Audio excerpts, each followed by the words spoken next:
Welcome to another operations video on the Willow Creek Railroad. In this video we're going to focus on the subdivision's car floats and how they are used to integrate car movements during operating sessions.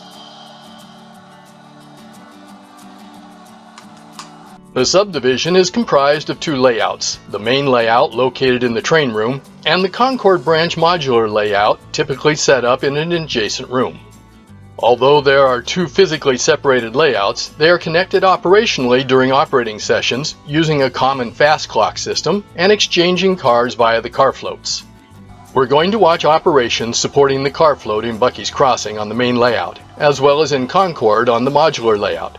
These occur at the same time during operating sessions. Bucky's Crossing is an active location with a 3-track yard used to load and unload the car float, mainline tracks passing by the passenger station, and 3 commercial enterprises located in the East End industrial area. Here's the track plan for Bucky's Crossing, with the car float located on the west end of the river port. The Concorde Branch is an active industrial switching layout with multiple industries.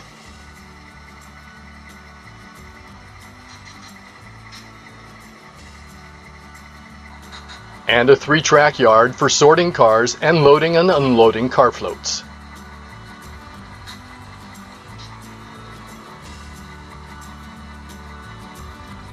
The track plan for the right-hand module shows the car float located at the front corner of the module. The car float at Bucky's Crossing is accessed via a gantry-style float bridge. In Concord, the car float is accessed via a pontoon-style float bridge. These different float bridges have operational implications, as we'll see later. The 2 river ports lie along the Naugatuck River. 2 car floats facilitate operations, with 1 float located at each river port. Per the car float schedule, the floats, loaded with cars, virtually depart each port and travel across the river to the opposite port, where they offload their cars and then pick up new cars for the return trip. George is the yardmaster today at Bucky's Crossing, and he sees that train number 19 terminates here and will bring him 6 cars. In turn, he will assign 6 outbound cars to the road engine, and it will depart as train number 21, bound for Waverly Yard. The car float is scheduled to depart Bucky's Crossing at 2 o'clock, so George will have to have all cars loaded by then. On yard track number 2, George has 6 cars, all of which are destined for locations on the main layout per the waybills, and will therefore be sent to Waverly for classification and distribution. Accordingly, George flags these cars for outbound train number 21.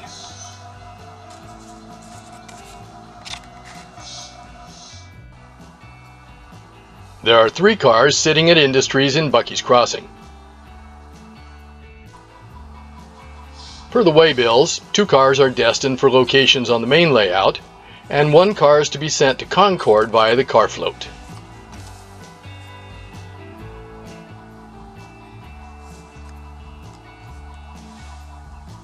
It's now 12:11, and George decides to pull cars from the industries while he waits for train number 19 to arrive with cars for the outbound car float. George moves his switcher, a 1,000 horsepower Fairbanks Morse H10-44, to the industrial tracks. He signaled for the grade crossing this one time, just for demonstration purposes, but will forego that noise during the remainder of this video.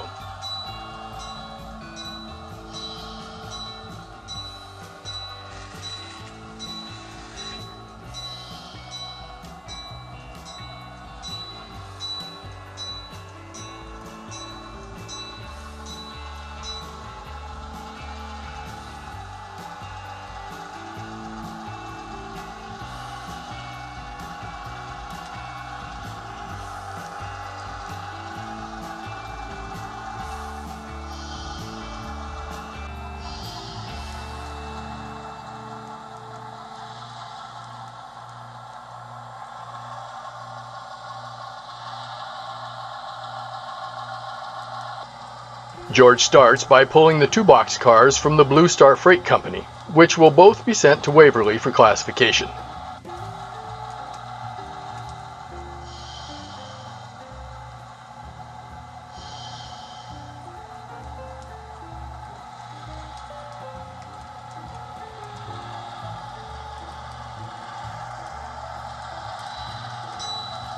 He then pulls the reefer from Fenster's Wholesale Produce. This car will stay in Bucky's Crossing to be sent to Concord on the car float.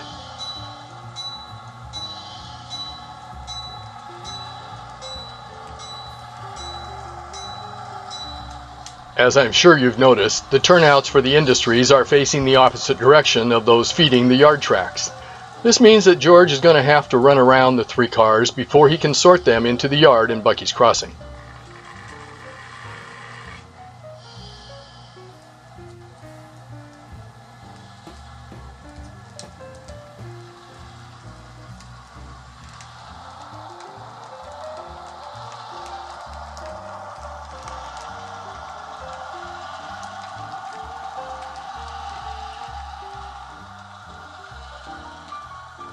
So George sets the 3 cars out on the inner station track, and then uses the ferry access track to run around the cars.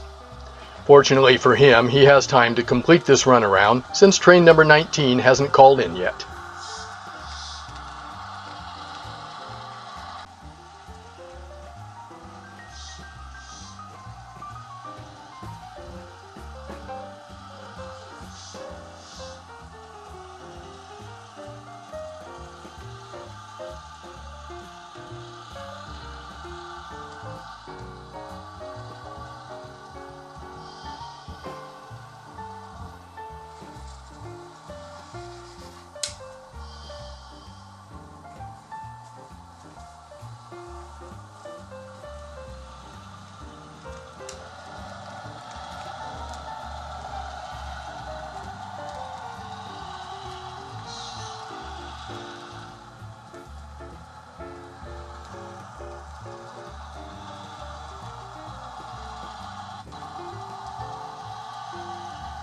After completing the runaround, George moves the 3 cars to the yard tracks.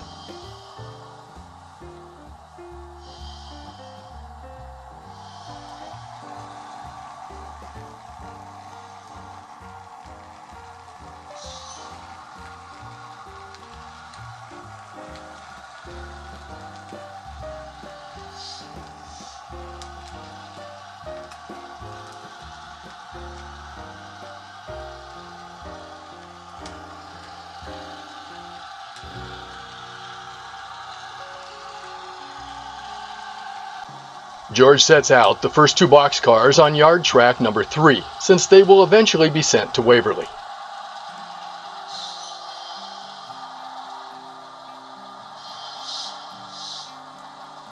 He then sets out the reefer on yard track number 1, which is where he'll muster the next set of cars that need to be loaded onto the car float to Concord.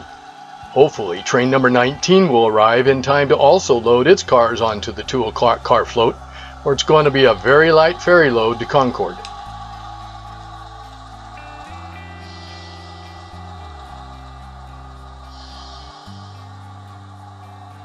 With his industrial switching work finished, George parks his switcher to wait for train number 19 to arrive. While he waits, he files the car cards for the 3 cars that he just switched into the appropriate car card boxes. 2 box cars to track number 3 and 1 reefer to track number 1. Meanwhile in Concord, Al and Bob are running their EMD, NW2 and SW7 switchers today and are finishing sorting cars that came into Concord on the earlier car float.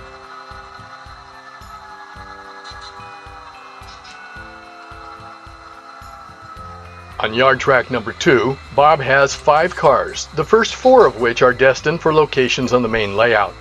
He plans to load these 4 cars onto the next car float heading to Bucky's Crossing. Bob and Al also check the cars located at the Acme Transfer Company and see that 2 boxcars need to be routed to the main layout via the car float. These 2 cars, plus the 4 cars already in the yard, will make up the next car float leaving Concord. Checking the operations guide, they see that the next car float is scheduled to depart Concord at 2 o'clock, which is about 1 hour and 44 minutes from now. They have a bit of work to do in order to get the car float ready for departure, so they divide the work. Al heads to Acme Transfer to pick up the 2 boxcars that need to be loaded onto the car float.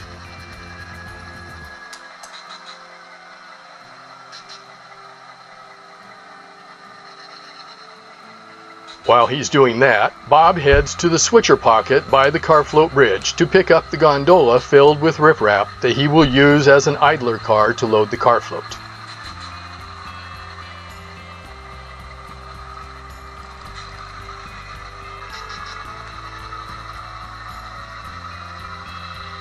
The plan is for Bob to position his switcher and the idler car near the crossover track by Acme Transfer, and wait for Al to set out the two boxcars on the other side of the crossover track.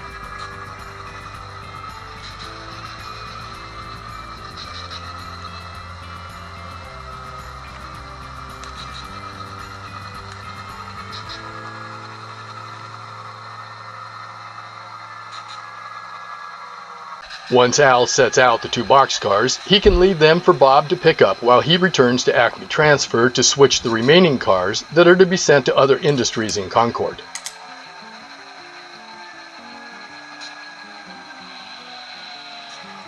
Bob can then grab the two boxcars and load them onto the car float along with the other 4 cars sitting in the yard. This makes the best use of both Bob and Al's time switching Concord.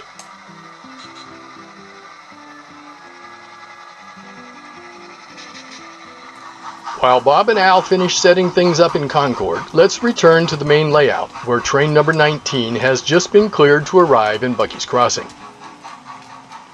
Train number 19 is being headed by consolidation number 730, one of the few remaining steam engines in the subdivision. The train pulls onto the interstation track in Bucky's Crossing. Once the train comes to a halt, the crew of the 280 road engine will take a break and walk across the tracks to catch a bite to eat while George's switcher goes to work breaking down train number 19 and then building outbound train number 21 headed to Waverly. George moves his switch engine into position and couples onto the caboose of train number 19. He'll move the caboose to an adjacent track so that when the crew inside the caboose returns from eating, they aren't jostled around by all the switching that George has to do.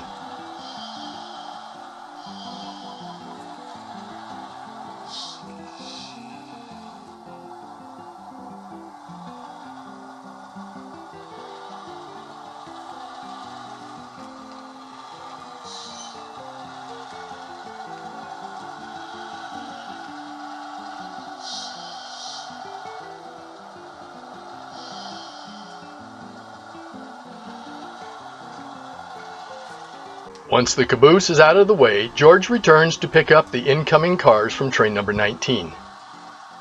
George checks the waybills for the incoming cars and sees that the C&O boxcar next to his switcher will be set out at the Blue Star Freight Company in Bucky's Crossing. The other 5 cars are all destined for Concord via the car float. George pulls the cars off of the interstation track and pushes them into the yard. He sets out the 5 cars heading to Concord on yard track number 1, where he put the reefer earlier from Fenster's Produce.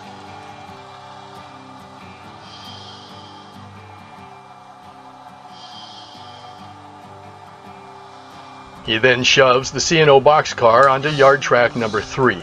He'll deal with it later once he's finished building train number 21 and loading the outbound car float.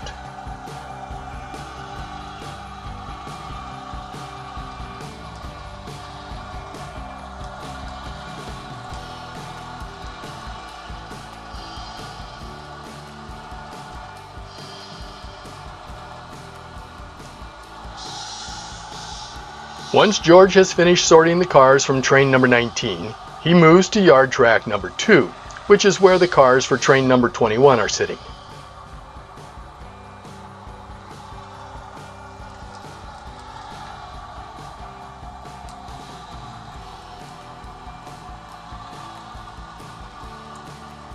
He pulls the string of 6 cars out of the yard and couples them onto the rear of the road engine waiting on the interstation track.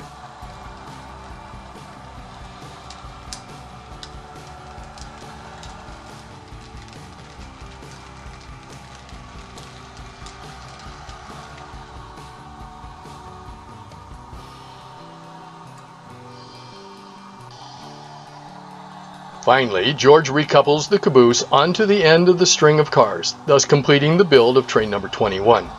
The crew of train number 21 will now contact the dispatcher to depart Bucky's Crossing. George's work with this train is done.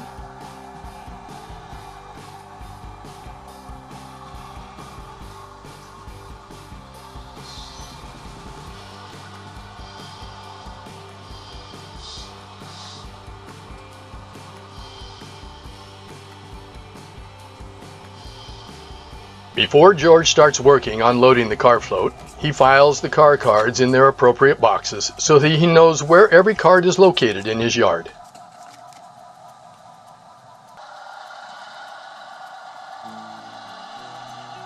With that done, George now heads down to the car float bridge to pick up the flat car that he'll use as his idler car to load the car float. By the way, idler cars are used with both car floats since locomotives are not permitted to run onto the car floats. While George returns to the yard via the ferry access track, train number 21 has been cleared to depart Bucky's Crossing.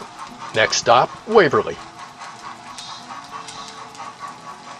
It's 5 minutes past 1 and time to return to Concord to see how Al and Bob are doing. Bob now has less than 1 hour to load the car float before its 2 o'clock departure.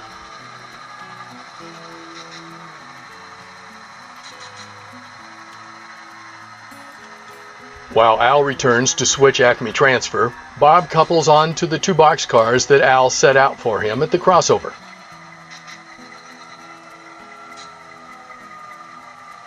He pulls the 2 boxcars down to the yard tracks and couples on to the other 4 cars that need to be loaded onto the car float. Bob will load the 6 cars onto the car float that's scheduled to depart at 2 o'clock.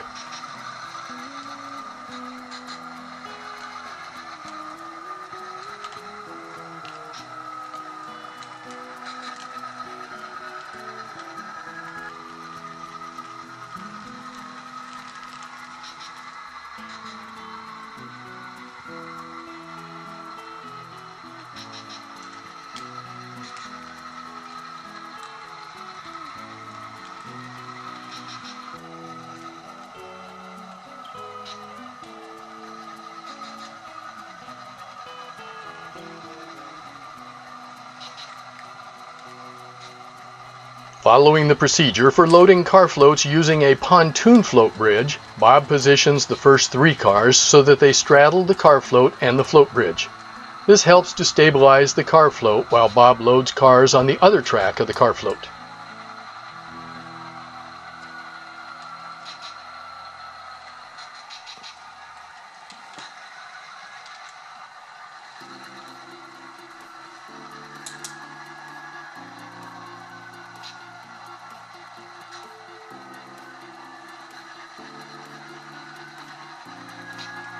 The other 3 cars are shoved all the way onto the car float.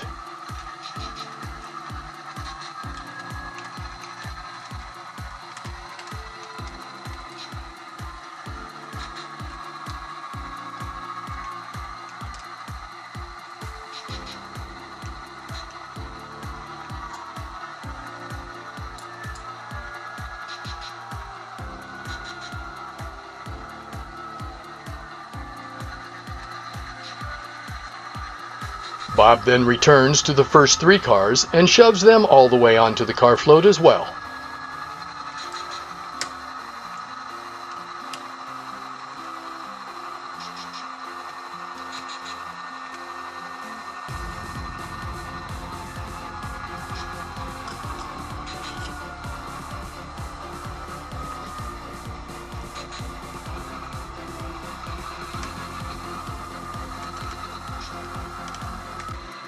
Bob has finished loading the car float, so he parks his switch engine and the idler car on the ferry access track.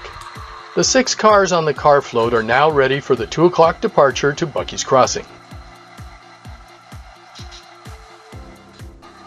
Bob flips the label in the car card box to indicate that the car float is ready to depart Concord, and he places the 6 car cards for the loaded car float into the box.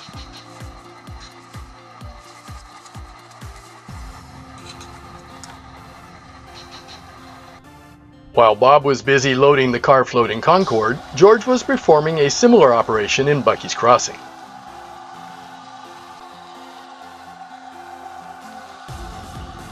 George backs his switcher and the idler car to couple onto the string of cars located on yard track number 1. These are the cars that George will load onto the car float scheduled to depart for Concord at 2 o'clock.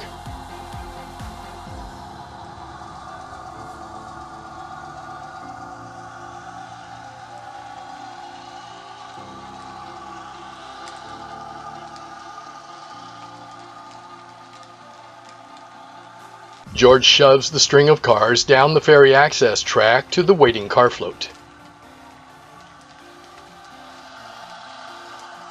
Because the float bridge at Bucky's Crossing is supported by a gantry-style mechanism, George must load the car float to maintain a balance between the 2 car float tracks. He ensures that the number of cars loaded on each of the 2 tracks does not differ by more than 1 car. So 1 car to the first track, and then 2 cars to the second track.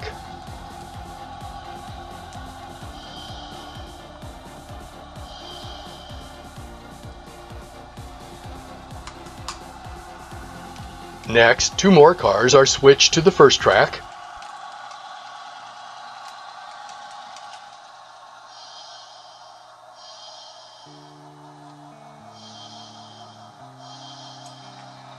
and finally the last car is placed on the second track. At last the car float is loaded and ready for departure. George places the car cards for the loaded car float into the car card box, with the box label showing that the car float is set to depart to Concord. With his work done, George parks his switcher next to his favorite Italian restaurant in town and takes a much-deserved break. It's now 2 o'clock and time for the car floats to depart. As the layout owner, I typically do not run a train during an operating session so that I'm available if anyone has any questions or if there are any problems with the layout. But with 2 layouts in operation, it's my job to work the car floats. I have a plastic box with 2 levels that I'll use to transfer cars between the 2 car floats. Starting in Bucky's Crossing, I remove the cars from the car float and place them in the top level of the box. I also place a sign on the car float indicating that it has departed, so that the yardmaster doesn't accidentally start reloading the float. Because of the scenery on the layouts, the car floats do not physically move from their locations.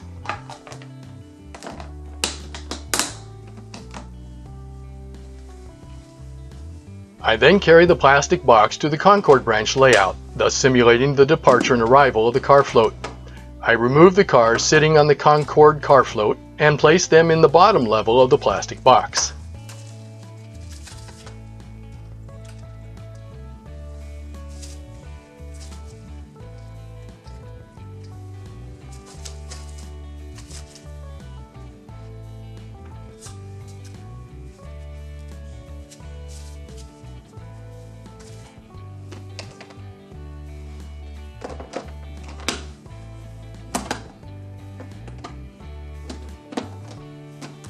I then take the cars in the top level, which came from Bucky's Crossing, and place them on the car float sitting in Concord.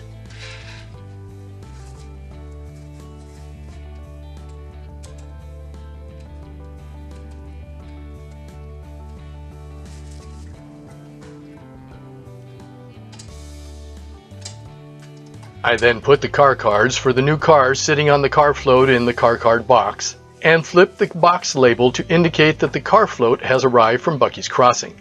Al and Bob will now work to unload this arriving car float.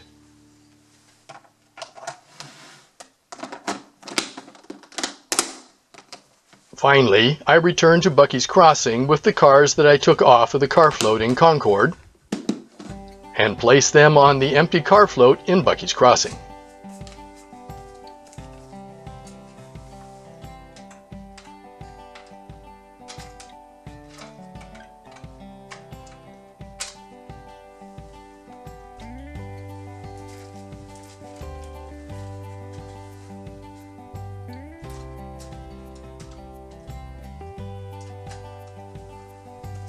My last task is to place the car cards for the cars from Concord into the car card box and flip the box label to indicate that this is an arriving car float to Bucky's Crossing. George now has the job of unloading this arriving car float.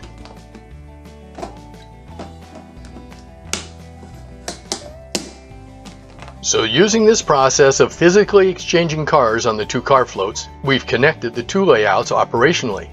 It makes the superintendent do a little work, but it significantly enhances operations on both layouts. So there you have it, car float operations on the Willow Creek Subdivision. I hope that you've enjoyed the operating session.